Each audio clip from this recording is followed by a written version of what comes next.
Hey guys, this is Kelly. Mari and I are back today with another Scrap the Challenge layout, and today's challenge is to use silhouette cut files. Now these are files that I found in the shop, and Missy Whidden had actually used these tropical leaves on one of her layouts as well, and I loved the way that they looked and knew that they would be perfect for this page. So what I have done is I have die cut these leaves and the flowers out of watercolor paper, and I will tell you that it really took some time to figure out the settings to use on my silhouette. I found even with double cut that it didn't want to cut through all the way on the paper. So if you're doing this, definitely do the test cut and play around before you waste a lot of your paper. So if you have distress inks and you haven't tried this technique, you must do it. It's so fun, so neat, so pretty, and so simple. And basically you just smush the ink on, I'm using this, like a silicone mat. This is by Ranger. I'm not sure exactly what the name of it's called, but you can also just smush it on an acrylic block if you wanted to. Add a little bit of water to the ink and then take your brush and dab it on. You can see I'm just kind of dabbing on the color, trying to push it around the die cut a little bit, and then in between I'm drying them up and letting them dry to where the color is not uniform. I wanted that marbly appearance, and it's just, I think that the more layers that you put on the die cut, the more realistic it looks and the more character it has, and it's just fun to play with. So I took out several of my reds. I think I'm using Barn Door, Festive Berries, and Abandoned Coral may also have found its way in there as well. And I'm going to be layering up the brown also on the leaves. And I just chose to do that because it gives the leaves more depth and it makes them, to me, appear more realistic. And I just love the way that these inks can take these die cuts and really give them so much more personality than just by regular,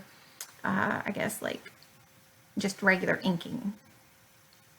So I am redoing my honeymoon album. I started scrapbooking back in 2000. So this is a couple of pages that I just showed that I made back in 2001. And the products that we had available at that time were not that great. The paper lines were pretty generic or extremely themed, as in babyish or, paper people. And it was just hard to find things that I wanted to do, but I wanted to scrapbook these pictures. Well, I did it, but I kind of forced myself, and I didn't like the way that my layouts were coming out.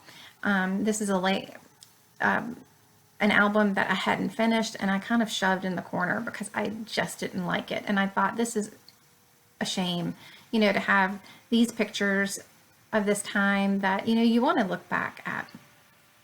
So when I started thinking about what I wanted to do with this album, I gave myself permission, number one, not to scrapbook all of the pictures.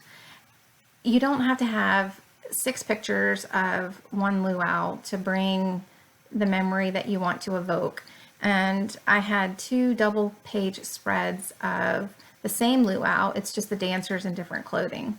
So I decided that I could condense all the pictures down to 2 one-page spreads that complemented one another.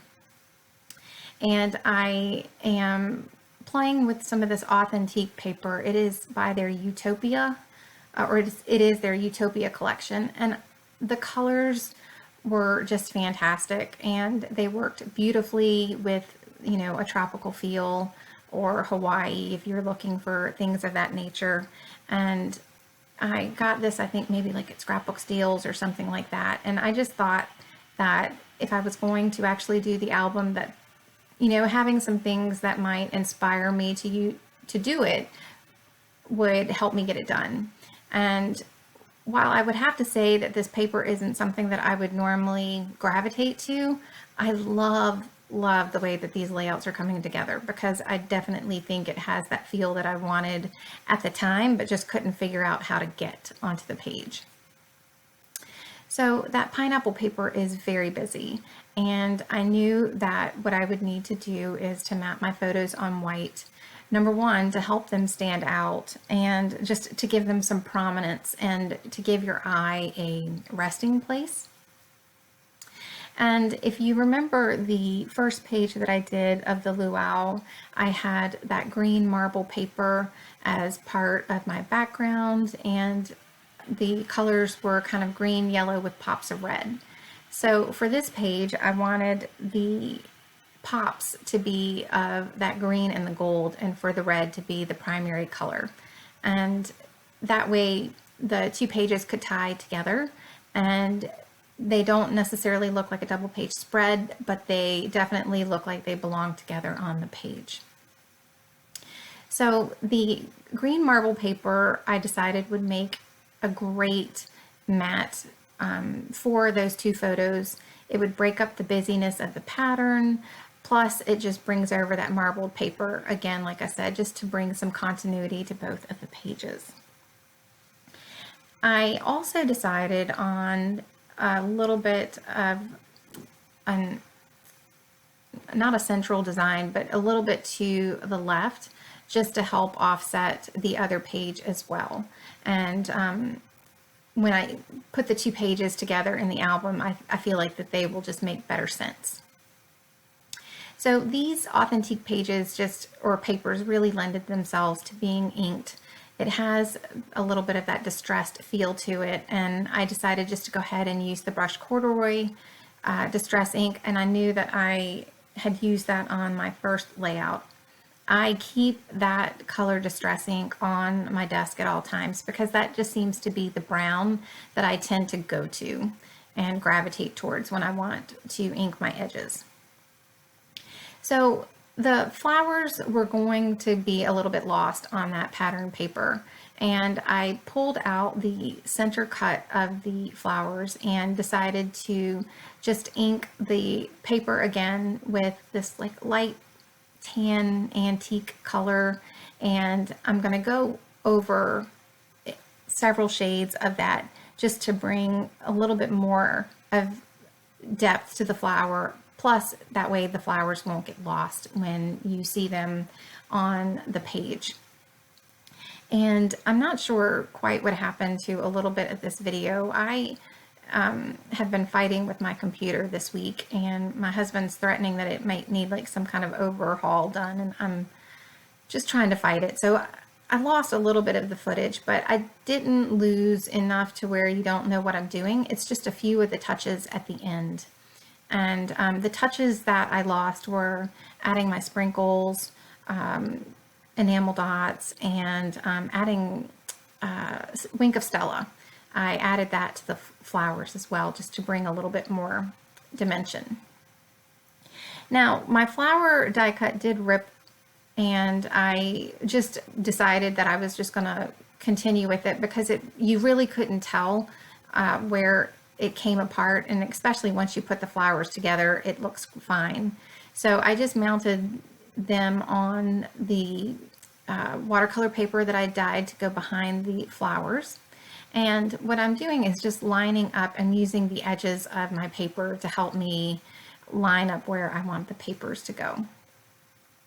And in just a minute, you'll see that I am going to go ahead and stick down the centers of the flowers. And this is not quite to the part where I lose it, but once I put the middle back in the flower, I'm just loving the way that it came together. And I do go ahead and turn it over, and I don't make you watch all of this because it is a long process, but I cut bits of foam to pop up the floral die cut to really give it some prominence.